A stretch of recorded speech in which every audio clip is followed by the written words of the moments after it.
last part that you need to learn about is the blood vessels of the spinal cord, and not too much that you need to know basically. Let's take to that picture, which is we said always picture will teach, correct? Even in this picture, it's too hard to tell because it's too tiny. Do you guys remember last week we said the vertebral artery right and left comes from where? From which artery they branch? Basal artery? They merge to form basilarity, but they're coming from where? They're branching from which artery? And hurry up.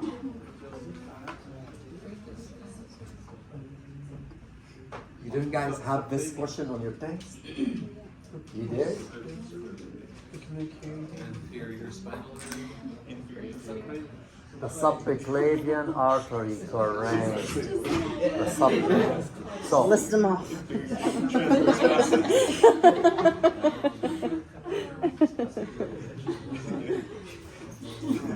those are the two subclavian artery. From the two subclavian artery, I'm gonna have the right and the left brachial artery, the vertebral artery. Very few.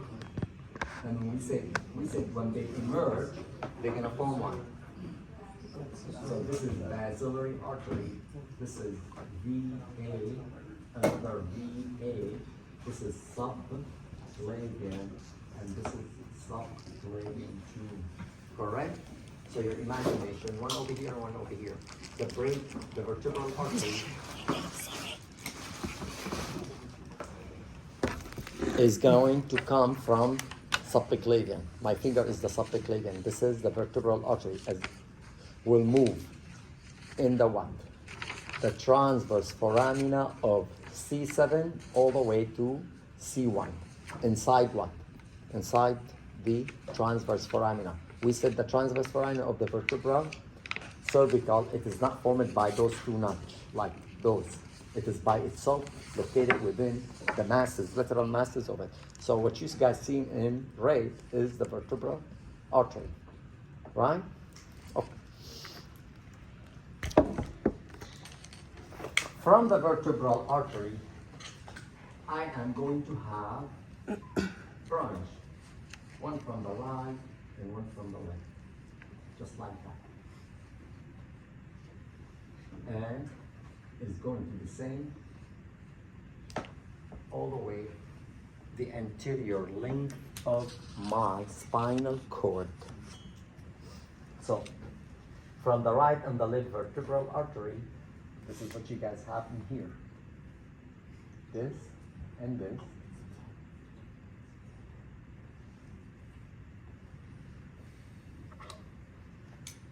This is the anterior spinal artery. We say your spine configuration is the same as the medulla. It has what?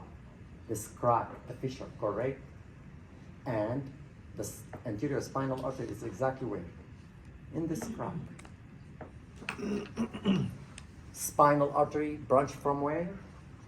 From the vertebral artery.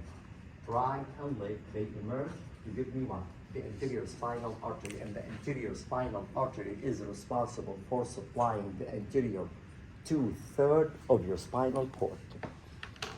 Meaning, this is my spinal cord.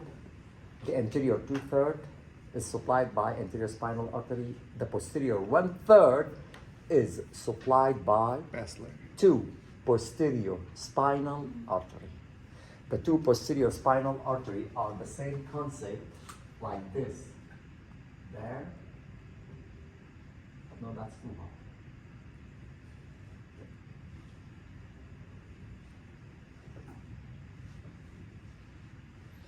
So the dashed line are where? On the posterior aspect. And of course, each of those spinal artery, the one that run in the anterior and the one run on the posterior, they are going to give what? More branches to supply deeper into my spinal cord. But those are the main supplies. Now, the rule in our body at any time when we have an important organ, normally we have different way for blood supplies. Like for example, ladies' ovary. Is it important? Imagine losing your ovary. That's disaster. So that's why the ladies' ovary, they receive dual blood supply from two different sources in case one of them blocked, the other one can what? Help. That's good? Okay. So the brain has multiple, actually not two, as you guys have now. But the point is, your spinal cord also has extra blood supply other than the main one, the one that I draw. The chicken draw over there, those are the two ones, anterior and posterior spinal artery. Now, the other artery comes from outside. From where? From the subclavian. If you look at this,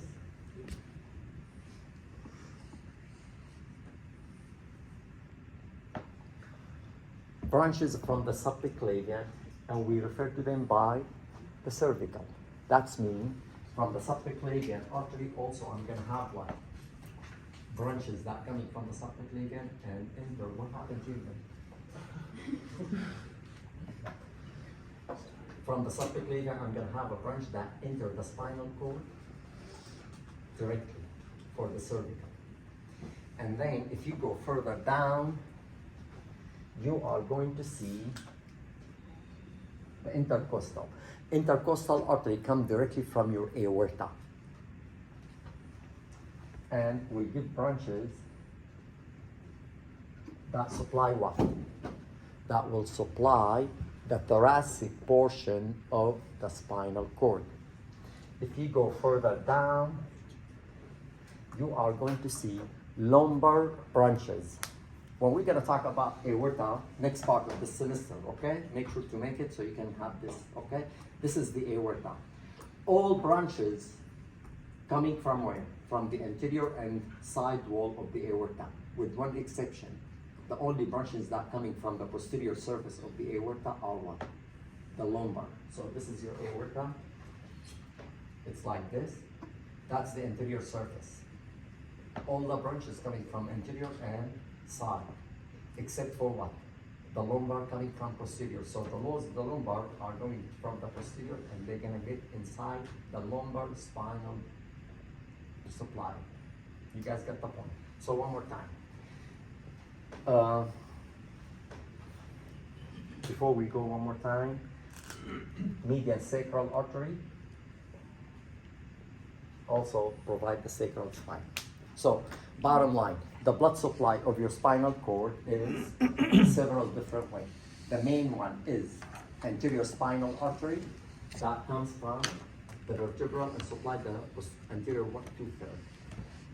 2, posterior spinal artery on the back side. We call them posterior spinal artery. And extra branches that come from the cervical, which is a branch from the subclavian.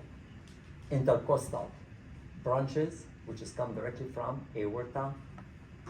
Lumbar branches come directly from aorta. Sacral or median sacral also come directly from the aorta. Now, of course, you don't need to go in depth. All those arteries, especially the spinal one, they give what? More branches to supply where? Deep. I want you to remember only one. The one that supply the lumbar and further down. They give it a name, and this is very large one. They call it Adam, I don't know. I swear, I've never been able to pronounce that gentleman's name. Where? Adam, whatever. You get the point.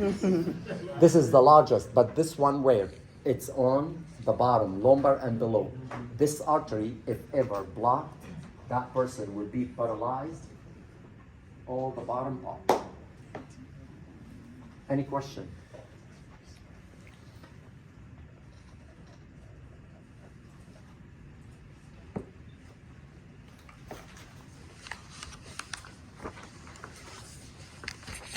In this picture, they are showing you only that this segment of your spinal cord. This is the anterior spinal artery, and those two are what? the posterior spinal artery, and you can tell we say they're gonna give branch toward inside to supply, and you do not need to know any of those branches. And then they are showing you directly from the aorta the branches that also supply. And we say from the cervical, I have branches that we call it cervical branches coming from the subclavian. From the thoracic, I have direct one from the intercostal. And then for the lumbar, direct branches from the aorta, we call them lumbar branches, and then the median sacral one.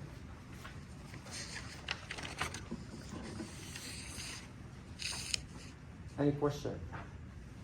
This is a coronal image in which we are seeing the reflection from anterior spinal artery, the whole entire anterior length of the aorta, of the spine.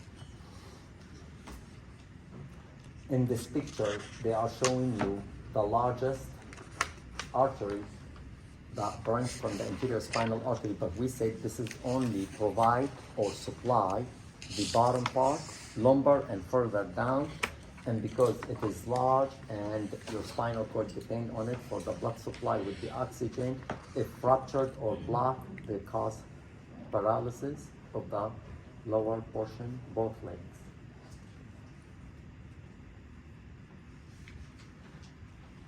Another image, which is they showing you portion of the abdominal aorta, and we said at the level of the thoracic region, the aorta have a branch that goes between the ribs, and then from between the ribs, which is we call them intercostal.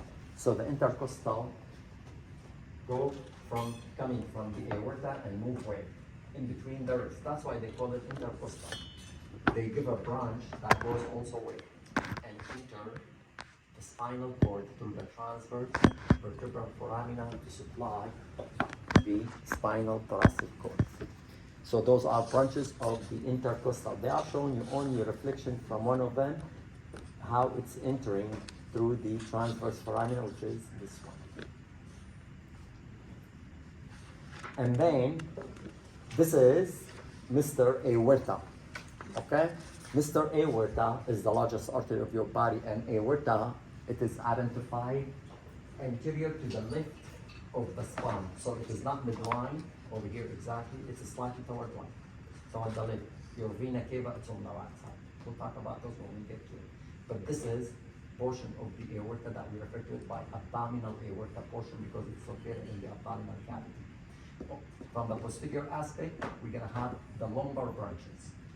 All branches coming from the anterior, as you can tell, this is the anterior surface, but this is the posterior surface, and those are the lumbar one that move to supply the lumbar spine.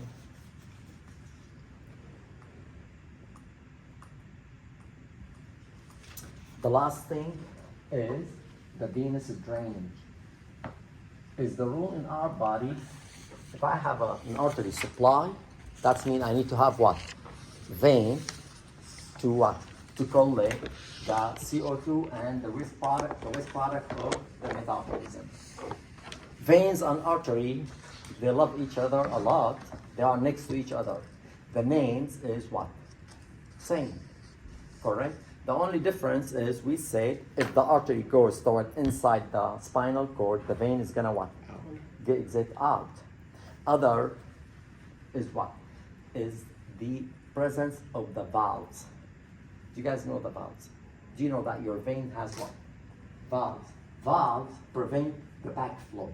So if I'm going this way and there is a valve, I cannot go what? That way. Your body has a valve. Not all veins of our body has what? Valves. Where is the most valves in your vein? Presented? Brain? In your legs. Why you need them in your legs mostly? Do you guys know? Gravity. Huh? Gravity. The gravity. Artery goes that way. Take the blood to my legs. That's meaning the gravity is pulling the blood through the artery to reach my what? My feet. But the veins are moving up toward my heart against the gravity. So I need those valves every time the vein push the blood up, the valve to what? Close to prevent the backflow. If they have a backflow, Mrs. Edith, what's going to happen to your leg veins? No. No. They'll swell. No. The ugly, the something ugly, nobody likes it. Varicosis. The varicosis vein. This is what happened. The varicosis vein, that's mean the valves are not working properly. So you have blood moving up and blood moving down. Toward the end, the vein is going to be what? Dilated. Huh? That's when the veins get really narrow. Yeah, the dilated vein, the one you see them. So this is why the valves are very important. Now, the issue is there is no. Is he okay? Go ahead, sir. Are you okay? Yeah, I'm fine. Ah. No, I was just asking. All right. Not all veins in our body, they have valves. Some veins, they're missing the valve. One of those veins missing the valve are the vertebral, the spinal one. They don't have a valve. This makes the problem more what? More bad. Guess what? Cancer can spread through those veins easily to reach the spinal cord and even what? The brain, because the brain venous circulation also, it is connected to the spinal circulation. Bottom line, for every artery, you have a vein. You don't need to know any of those veins. What you need to know about the venous blood collection. The venous blood collection of the spinal region basically consists of two complicated plexus. The one inside, we call it internal venous plexus. And the one outside, we're gonna call it external. No brainer, correct? Okay. The portion of the internal that it is toward the anterior, we call it anterior internal plexus. And the portion that toward posterior, we're gonna call it posterior internal. For the external one, the portion toward the posterior, external, posterior. And the one toward anterior, voila. That's all what you need to know. So, what are you looking over here? This is the internal plexus. What they are showing you, those are the deep vein, the one drain the blood from my what? From my spinal cord. Meaning, those veins are next to those arteries. Hold on. There, you see those arteries? Those veins are next to it. Correct? Okay.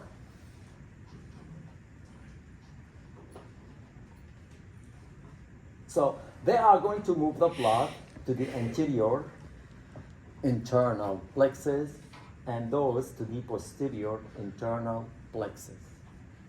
The same thing over here. They move the blood. If at the level of the cervical vein, they move it directly to what? To the deep cervical vein. Do you guys remember we said I have cervical artery that supply what? My cervical spine. Intercostal artery supply my thoracic spine. Lumbar artery supplying my lumbar. So I do have this directly drain into those veins. But also the external and the internal, they do communicate. The answer yes. Where? Over here. On the top of the body of the vertebra to give me a wide vein. And they name it basivertebral vein. Ultimately, everything is going to drain to the main vein, which is next to what? To your vertebral, exactly, the vertebral vein. So I have over here, what you guys seeing, what? They put only the artery. Next to it, what do you have? Vertebral vein. So also they're gonna drain into the vertebral vein. Any question? There is not too many images for the artery and the vein, okay? One of the images that you're gonna have on your face is this one, and you need to point on basivertebral vein. And then the next image is to point on the plexus. that dot is the, this is the anterior internal. So that will be anterior internal plexus. That means over here I have what? The anterior external plexus. Over here is the posterior internal and external plexus. And it is good to have some idea about the venous return of the spine, because this is what mostly we look in imaging wise for those patients that they have advanced stages like 4 and 5 stage of cancer. When the cancer spreads. For your just own information, cancers in our body spread through 2 different routes. Number 1, we call it hematogenous, which is through the blood and not the arterial system, no, the venous one. And number 2, through the lymphatic system. Okay? We'll talk about both of the above further in this lecture. I have some of your friends that they need help and they ask for help and they are staying. I'm going to do some review. If you wish to stay, you are more than welcome. If you wish to leave, you are free to go. Don't forget, your discussion, the way how we said, need to be done, and don't challenge me on why I give you less than 100. No challenge, okay? You can challenge.